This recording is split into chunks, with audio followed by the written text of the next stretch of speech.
Boom, there we go. We are set to go. Oh, look at that. Now you know. I use a towel in the morning. uh,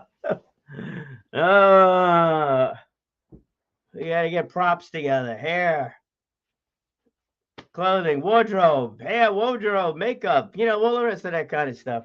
Let me get this thing on Facebook. I realized they shot a video yesterday. That was all well and good, but I think I made the whole thing private. Well, it's just not too good. Never chose who the audience would be on that one, so that wound up being nothing. Oh, nothing. I could probably play it. You know what? Nah, the heck with it. Let's just go with this. What do you think? What do you think? Let it go. Let the whole thing go. So I was talking about some of these things that were coming up, specifically this morning's thing that came up. I got the opportunity from CEO Career Employment Options to go and speak, give the opening comments at one of the high schools. I think I can say which one. It's Mauritius. Had a great time doing that. Just a whole lot of fun. So what we spoke about, what I spoke about, actually what we spoke about, because it was the focus of the whole thing. It wasn't just a matter of what careers are out there, and this thing fit in so unbelievably well with everything else. But it wasn't just a matter of what careers are out there.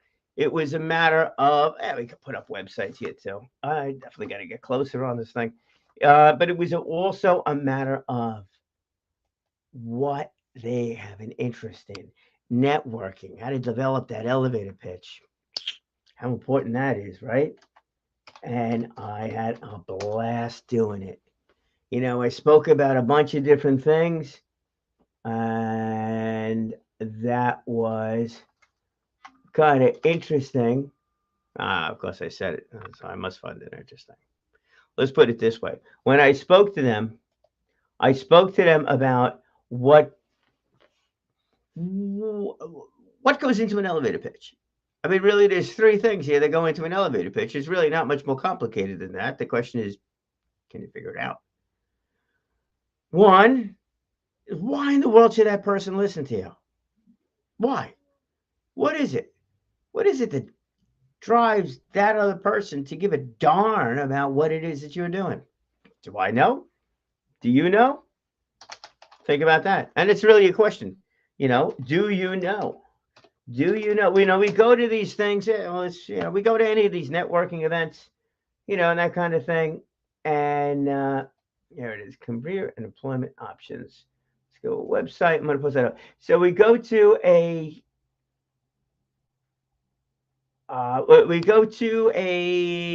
event, networking event. I'm sorry, I'll pay attention over here. Forget about the websites. You can go figure that out. We go to a networking event. We go to a business trade show, right? Got a couple of them coming up. Heck, we go out to any place. We meet somebody. Ask, hey, how you doing? How's it going? What do you do? What do you do? I say, well, I'm blah, blah, blah, blah, blah, blah, blah, blah, blah. Okay, that's all well and good. I know you're brilliant and all the rest of this kind of stuff. But why should that person care? How do you know who you're really talking to? I mean, really, how do you know who you're really talking to? This is where I really think it makes sense to let that other person go first, on these things.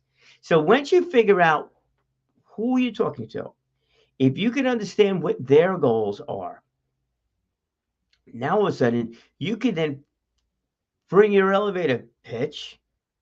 Again, we were talking to students, it's a little bit more to do with interviewing. So an elevator pitch inside of an interview. So the students would know who they're talking to in advance, maybe not know the person, but they know the company and should know the company. And then it could tell what it is that they're saying and make sure that it fits the goals of that person. Now, all of a sudden, what's going to happen? So that person that you're speaking with, you know what's going to happen? They're going to listen to you, right? They're going to listen. Look, I walk into somebody's offices. Hey, my name is Brian. I do a podcast. I'm great. Oh my gosh, that nobody's better. Look how great I am and all the rest of this kind of stuff. And you should do marketing. And then I stop talking. The person's like, you're full of yourself. That's crazy. If I walk into that office and say, hey, look, I noticed on your website that your content is great, but there's very little video. Do you realize the impact of video and stuff like that? Doing a podcast is not really hard. I've been doing one for quite a few years, and this is how you can do it. Now, what's happened there? That person's listening because you are talking to them about them. It's always about them. What's in it for me, right? What's in it for me? What, Whitmer or whatever the hell that was. What's in it for me? Not me, you, me, that person, me, all the rest of that kind of stuff. And therein lies the issue with that is that if you are just speaking to you about how great you are and you are not talking to that other person's needs, they don't care. They don't care. Oh my gosh, there's so many people out there just yakking away at how brilliant they are and all the rest of the stuff. Oh, okay. All well and good. It's a bunch of words. Why should I care? Stop talking to me first. Speak to me.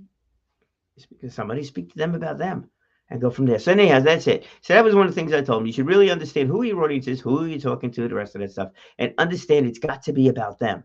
Because ultimately, you want them to do something for you. You want them to hire you. You want them to refer you. You want them to, in the case with the other thing, you want them to hire you as an employee, and with what the students were looking at. So, what's in it for them? There's got to be some skill that you bring to the table that they're going to care about. If you can highlight their weakness or area of growth with that, all the better. If it's something they're really super proud of and you get the opportunity to highlight that, hey, I noticed on your website that and there was a veterinarian that we met this morning. He cares about both ends of the leash. I thought that was great. He's a vet and he understands that there is an importance between the animal and the human on the other side. So when he treats an animal or a pet, he's treating both sides of the leash. I'm like, wow, that is all right. That is all right. So now if you go in there and you show how much you care about animals, I mean, really care, not just say you do because you're a vet. You better really care. It's a different conversation. So going in, hey, I noticed on your website you have a tagline that says, we care about both sides of the leashes and that kind of thing. That's interesting, because I get what you're talking about. I understand the whole way through. And then if you can throw in some sort of a story that goes along with it, gosh, even better. Definitely even better. So there you go. That's key number one. It's them. It's all about them, right?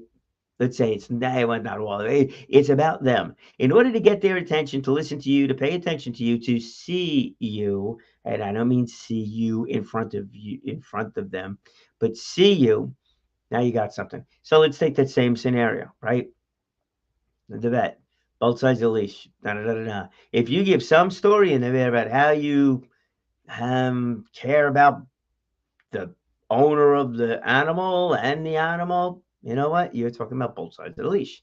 Whatever your story is, it's got to be your story. Don't make something up. That's not really good. But if you could give that some portion of your personality out inside that conversation, man, that truly wins.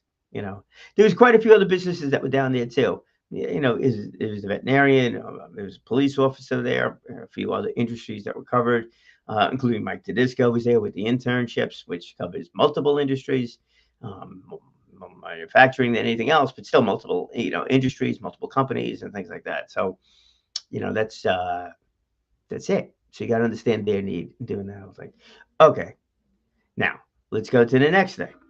Next thing is, what is your need? Why should you be talking to that company in the first place? Again, we use the veterinarian as the example of choice over here. So veterinarian, you go in there, it's like, I'd like to work with you. But what do you do? Well, if you really don't care about animals and you like researching, or if you don't care about the personal aspect of being a veterinarian, dealing with the family, the dog, and you care much more about the research that has to do with animals, the behind the scenes stuff. Something not going to work that way. So you got to understand what your goals, really are. Now, forget about the industry. You cannot fit into every industry. I'd be shocked if you did. All right. Even those are my friends that are in marketing, right? Which every company needs to market. Okay. All well and good. But would you be good marketing every company? No, you would not. You definitely would not. You need to figure out who your target market is. In other words, you also have to figure out what gets you excited. What is it that drives you? Hey, I want to go into marketing. Great. What do you like about marketing? Oh, I like podcasting. Or, oh, I like graphic design. Or, oh, I like building websites. Or, oh, I like writing ads for companies to put in newspapers. Yeah, they're still around. Magazines, stuff like that. Without a doubt, definitely are still around on the magazines. What does marketing mean? What does marketing mean to you as an individual? All right. So you got to figure that out. What really gets you excited? Oh, I love to write. I got some friends that just love to write. Don't want the camera, love to write.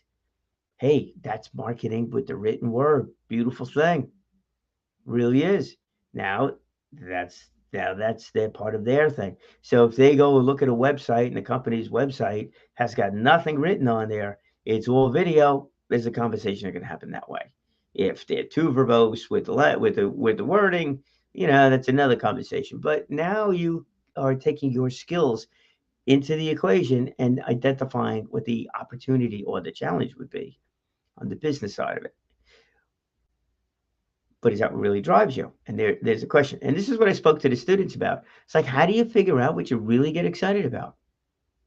I'm hoping by now, those of you that are in business, or those of you that volunteer in different places, or those of you that take on certain projects, right? Or those of you that race cars and build your own cars, you understand what gets you excited. But I'm going to ask you what I asked those students is to take a look back. Where did it all begin? So the story I gave them today was a career day that I did for fourth graders. Fourth graders. Let me tell you, that was a while back. For one, this is all pre-COVID. It was in person. Can't imagine what it's like to keep fourth graders' attention on Zoom. Give you teachers a lot of credit, to do that stuff. And I'm keeping some adults focused in on the Zoom stuff. But I spoke to those students, fourth grade students, about careers. And I really wasn't sure how to do it. I presented at a couple of classes. I was telling them what I do and stuff like that. I was just I wasn't good at getting the point across on the whole thing. Not good. And then I turn around this one class, and instead of me talking about me, what I do, I was talking to them about what they do in their free time. And some amazing stuff came out of it. I covered it on another video, so I won't go into the details of it. But one little girl wanted to become a dressmaker. Another gentleman wanted to be on radio. Another guy wanted to play football, but if that didn't work out, which I love, he's going to be a sports announcer. Wild. Absolutely wild. And then I realized with what they were talking about, where they spent their free time, volunteering, playing football, using a camera for the fun of it. That's where they spent their free time. Free time, absolute free time. Look, when the little girl went into the church, to go help out because that's what her parents told her to do. And I don't know if that's really the case, but whatever, she was there. She could have done anything inside of that church. She just gravitated to the clothes, mending the clothes, cleaning the clothes, making sure they all looked proper to be donated. She could have gone to the food pantry, I guess. Could have helped out with the food, but she opted to go to the clothing. That's what I tell you. In her free time, and that became her free time, she was able to freely choose within it what she wanted to do. That's what she did. The guy playing football, the full pack plan. That's just so funny. But anyhow, like I guess he looked in the mirror, man. He was not the biggest kid in the classroom. He's a little tiny guy. Could he have done it? Yeah, there's stories out there. He really could have done it. Who knows? Maybe he's doing it. Maybe he's just super quick with size. Being that big bulky guy, maybe became a running back or something like that. Who knows? Very well could be. But he had to work through and follow and pursue that. But that's what he wanted to do. And if it wasn't that, he would announce. So I told him, man, go get some microphone time. Go announce the football games that you're attending now, whatever you possibly can. Get on the microphone in the school. Do anything that has to do with the microphone. Because if you're in fourth grade and you go through fifth, sixth, seventh, 8, 9, 10, 11, 12, how many years of that is that for you to say, I've been on the microphone for 8 years? Look, most of our kids in high school are not going to have much in the way, some none, of work experience that they could fall back on or to tell people about. But you have a lot of free time, and you do a lot of things with that free time, and that's where the stories come from. I went to church because mom told me I was going to church, dad told me I was going to church or school, whatever. But when I was there, they said I could do what volunteer wherever I wanted to volunteer. I gravitated to the clothes because of this. I gravitated to food because of this. A football friend, same kind of thing. It's like, look, I'm working out, I want to be a football player. But when I was not doing that, I was sitting there on the microphone. The woman that was with the photographer, she's taking it, keeping a woman, young lady, was taking photos, doing that whole thing. She's practicing the video and stuff like that. For all I know, she could have been at that football game. For all I know, the dressmaker, costume designer, could have been designing football jerseys, different logos and stuff like that. For all I know, those three could have stayed together and come up with a movie because you have people that are interested in creating the whole thing. Could have been done. Anything could have been done. And that's really important. As long as you know exactly what it is that gets you excited, and then the careers can actually come of that. Do you really know what the career would be from a fourth grader standpoint? No, absolutely not. Absolutely not. Even this stuff that I've been doing here with, with the podcast, and I did Blog Talk Radio. I was, helped Donna Drake out, with the guest preparation, stuff like that. The Toastmasters, the public speaking, getting on a comedy stage, reading off the names of the graduates over at Stony Brook University, doing this podcast, volunteering to town. Do I know where it's going to really go? I got an idea of something that I'd like to accomplish with it. But if you asked me 5 years ago, I had no clue. No clue. Actually, the creation of strategies of success was because of a very frustrating conversation. Never would have planned on that one. I was actually looking to promote another company, and that company said, no, we'll only allow you to use the name, and names serve no purpose. I said, forget that. I'm going to create my own name of a company, Strategies of Success, give myself my own title, and do that. In that case, I was just host. The Speaker Bureau came along, talent agent, and the rest of that kind of stuff. And that's evolved. A whole many things have evolved, as I look back on what I've done. So, don't know. These students don't know. You don't know. You don't know until you do. So let's go back to our vet. One of the offers he made to one of the students who really seemed very interested, kind of filled a lot of those check boxes. Personality, skills, knowledge, interest, all the rest of that kind of stuff. He said, why don't you come down there? Get to shadow him and actually see what's going on. Because that's really the reality when it comes to careers. You don't know what they are until you start doing them. So it makes sense to find a mentor. It makes sense to go shadow. It makes sense to really go and take a look at these things from the inside out. This way you really know what the issues are as it goes through. So that elevator pitch. So it's all about them.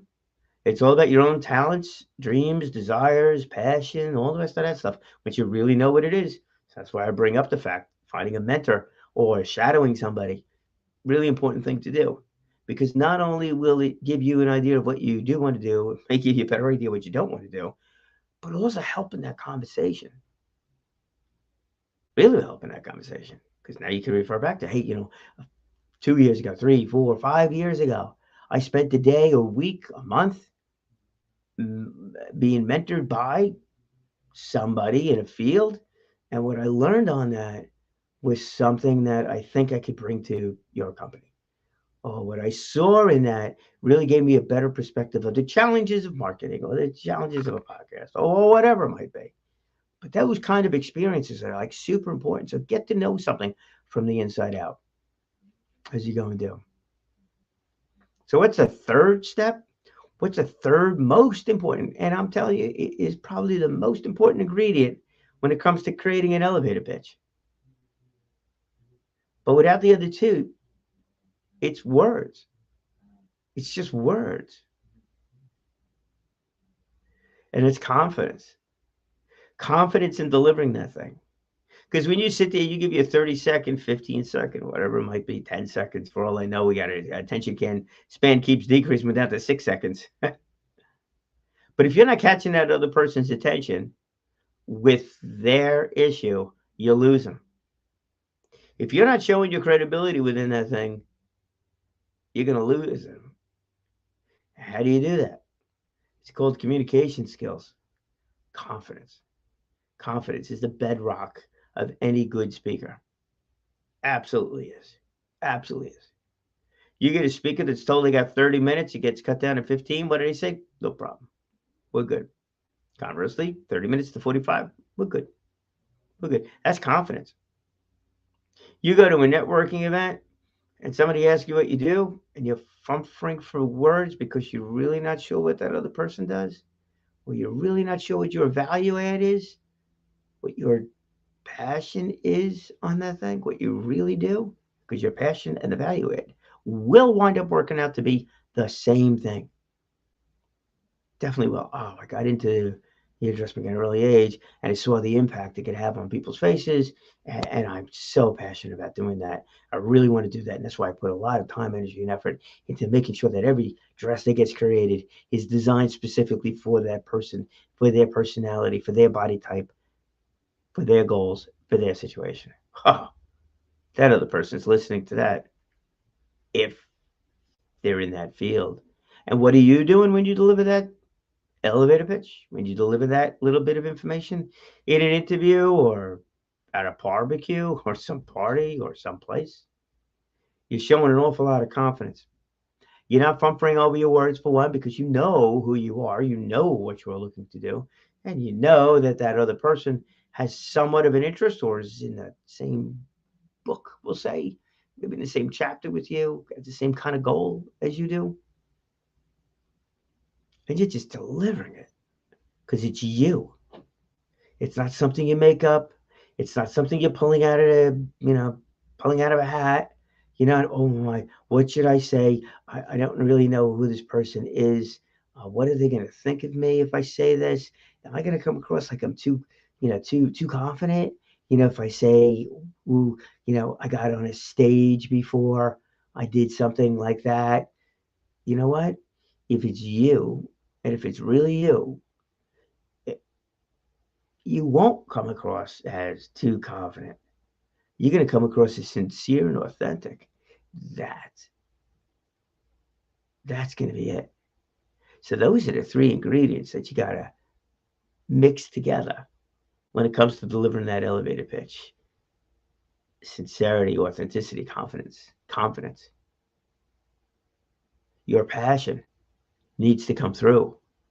And not just in the confidence side, but the passion needs to come through in how you say you got into or how you work with clients in that way. And doing that in a manner where people could see it. Like on that. Truly impressed by this one. I work with both ends of the leashes, both ends of the leash. The human and the pet. Pays attention to both sides. He listens to both sides. He understands both sides. I think that's so unbelievable. That's great. That really is great. And you got to know who it is that you're speaking to. So at these networking events, here's my suggestion with it. One, sit down with yourself first off. Sit down with yourself. Ask yourself, and talking to a business owner here, not students. Students, go figure out what you did in your free time. Hey, you business owners, same kind of thing. What'd you do in your free time when you were in fourth grade? When you were in high school? Did it tie in with what you're doing right now? It might have, especially if you felt so much passion, burning desire to start your own business. Why? Gosh, there's a lot of pain with starting your own business, right? You got employees, different kinds of taxes, keeping the lights on, keeping the toilet paper holder too. You're doing everything. You're doing absolutely everything. That's a lot of pain and effort put into running the business, not the business, but just running the business. let alone getting clients and servicing clients, everything else that goes along with it. You must have some story behind you to do that. Gotta be some story in there. Could be something from an early age. Maybe you worked at corporate America. He's like, forget this, enough with it. I wanted to be able to work more one-on-one, whatever it is. But there's a story behind that, especially for those of you who own a business. May not be as direct for those of you that are sales folks within an organization, but there still has to be some sort of a story. And that story has to paint some sort of a picture. And I mean that. It has to paint some sort of a picture. Again, we use our vet. We'll have him on as a guest one of these days. He's going to really talk more specific in the whole thing. But we'll use our vet. Our vet cares about both sides of the leash. What kind of leash did you just see? What kind of dog did you have on one end? What kind of person did you have on the other end? You saw that, though, didn't you? You saw that. Real estate agent. What do? You get paid to sell homes, but you find the perfect home for people that love biking, the beaches, mountain biking, hiking. Now, all of a sudden, those people that you're speaking to, they see all that stuff in the garage. I know I got my, they see all that stuff in the garage. Got the bicycles hanging from the ceiling. Got your hiking boots sitting on a shelf in the garage or in the laundry room or in the front closet, wherever you have that. Where do you have your backpack? Maybe you didn't get to the backpack. Depends on what kind of hiking you do, but you saw it. You saw it. Now all of a sudden that paints a picture as opposed to I buy and sell a home. Now you're thinking of a closing. You're like, oh my God, I remember the last time I went to a closing. I had no idea what was going on. Everything was flying all over the place. I just said yes, wrote out a check. Not exactly an enjoyable experience. But getting that bike from the ceiling down, that's an enjoyable experience. Getting your boots on to go for a hike, that's enjoyable. That paints a picture. So try to paint pictures when you're talking to people. You don't want that. And if you're really sincere about the whole thing, that confidence is coming through. It is without a doubt coming through. So don't ever forget that. All right. So where are we at? You going to a party? All right. You know what? Let them talk, or a networking event. Let them talk first. Get an idea there. Take it easy if you're at a party, folks. Don't go banging away at this whole thing. Just tell them what your hobbies are, your interests are, right? Because if your hobbies are your interests and stuff like that, it might just fit in with the whole thing. Then you see what they get to talk about. If it's a networking event, why are you here? Business, to get business, referrals, whatever, social. Let them go. It's easy enough to start a conversation with somebody about that in any place, including this morning. So this morning, got a minute and change. So this morning, when I got there, I did what I would normally do with giving a presentation someplace. Try to get there a little bit early. Sometimes it's better than other times. This time I actually was a little bit early. Got a chance to speak to the other businesses that are going to be there. I did not speak to the students. I wasn't too sure about how to go about doing that. For sure, or should not, whatever. And when they came in, they sat down. So I didn't do that. But I did speak to the other businesses that were there. I had a couple of friends, met a couple of people. I looked at that as a networking event. Hey, you know what? There was another business that was there besides our vet. PSCG was there, too. Told me to see them at the HA trade show. I know they're going to be there. They're sponsoring. They are a sponsor, that show. Mike Tedisco, ECNY Foundation, board member that I'm on, too. He'll definitely be there, too. So it was a bit of a networking event. Just saying hi, see what's going on. Introduced myself to a couple of others just to see what was happening, and the whole thing. You never know. But I knew their business, so it was interesting, curtailed every conversation that way. And that's it, my friends. Every day presents another opportunity. Use it, but it starts with you. You have to be confident in that elevator pitch, which means you have to be confident in you, which means you have to know who you are. You have to know what gets you excited and share that excitement with people. Oh, I love what I do because I really like helping out with this thing because. And then take it from there and you'll figure out how the whole thing kind of works together, and it does. And that's where opportunities come from. People will see you. They'll see you, what you do, and how much you care about what it is, how you operate your business, your authenticity, and they'll run across somebody someplace, some business someplace, where you will be an appropriate referral, phone call, etc. That's how so much of what I've been doing and all these different scenarios has happened. I get a phone call. Hey, Brian, would you be interested in? It's good stuff. All right, my friends, do what you do. Speak well, speak often, live inspired.